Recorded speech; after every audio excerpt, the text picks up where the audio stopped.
On today's episode of the Tiger Lacrosse Report, we'll preview the Tigers' CAA opener against the JMU Dukes. Get ready, fans. The Tiger Lacrosse Report starts now.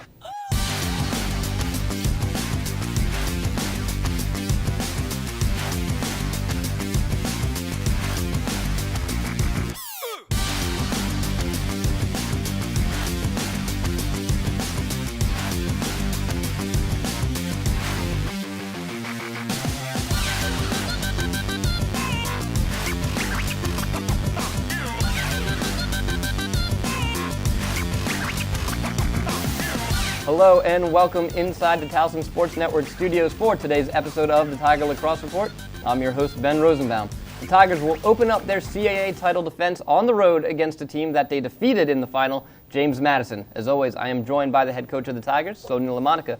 Coach, thanks for joining us, and it's CAA time. It's CAA time, and it came quick. There's still a lot of lacrosse to be played, but I was just thinking about, wow, we've gotten kind of through most of our non-conference play, and here we are, and opening up with a big game against a great JMU team. 6-5 on the year are the Dukes. They don't have any quote-unquote marquee wins like you have over Notre Dame, but they've been really close against a lot of good teams, close against UNC and Maryland. How has this Duke squad changed from the team you faced in the finals last year? It's hard to say. I think, obviously, for us, we're really going one game at a time. So, in all honesty, haven't been paying too much attention through this first part of the season on JMU. I have, seen that they've had some close games.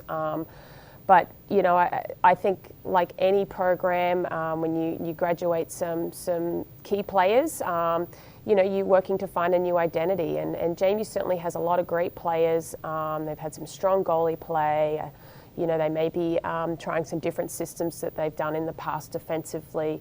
We're really going to have to make sure that I think we come out and we continue to do what we've been doing, playing our game, not getting too caught up in our opponent, even though this is a great rivalry and there's been a lot of great battles between our two teams. So.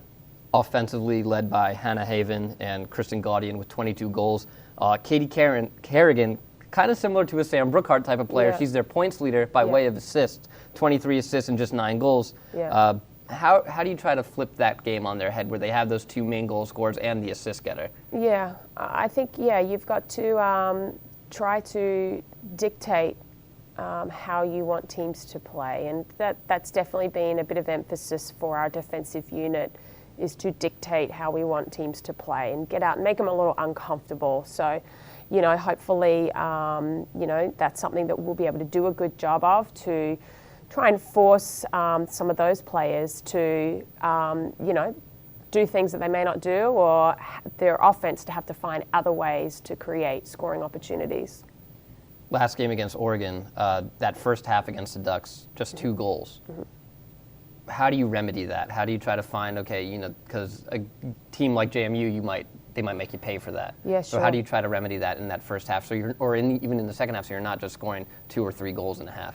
Yeah, I think again we've got to go back, and we've been doing it. I think that was a bit of a hiccup for us, and we've got to just go back to being sure that we're focused through our warm-ups, that we are ready to go. In that first whistle, and we just came out of the gates not as strong, but that was something that had been very strong. So our expectations are obviously super high.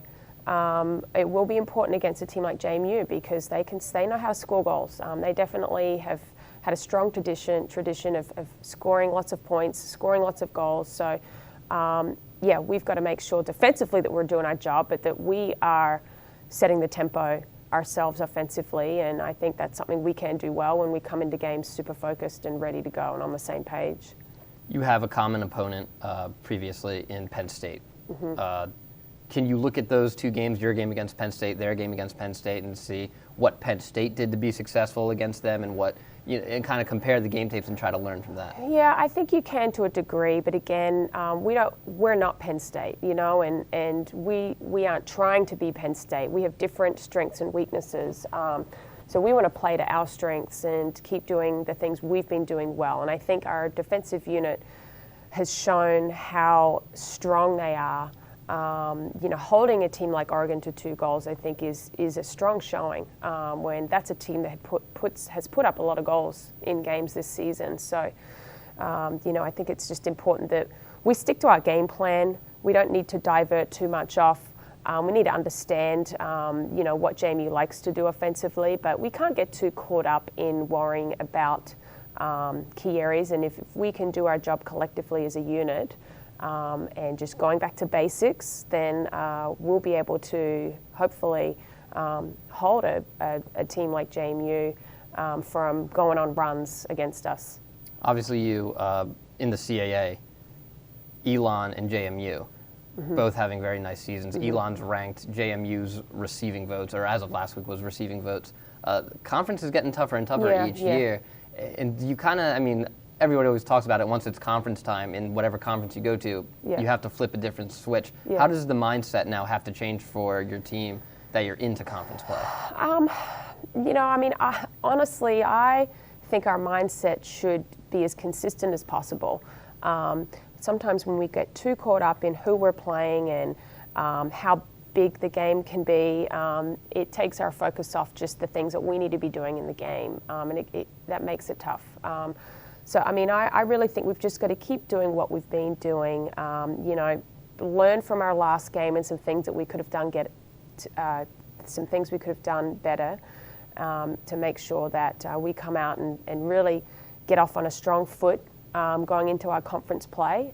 This is certainly a big one to kind of kick off all those games. But I will say, I love that our conference is getting stronger. That's a great thing, and I welcome that challenge. It serves us better. It helps in a lot of different ways. It's exciting to me, and you want your wins to be great battles. I think there's a better sense of accomplishment when you come out of those games versus ones that are a little more lopsided. So we welcome the challenge, and we look forward to those great battles. Your defensive unit, we talked about him in the last show. Everybody but Michelle Gilday has gotten some sort of conference award so far. For you as a coach, can you rest a little easier at night knowing you have players like Tiana Walfer, Kelly McCulkin, and then 2 youngsters in Conti and Chenoweth? And so does it help you game planning knowing that you have such solid defensive unit? Oh, sure.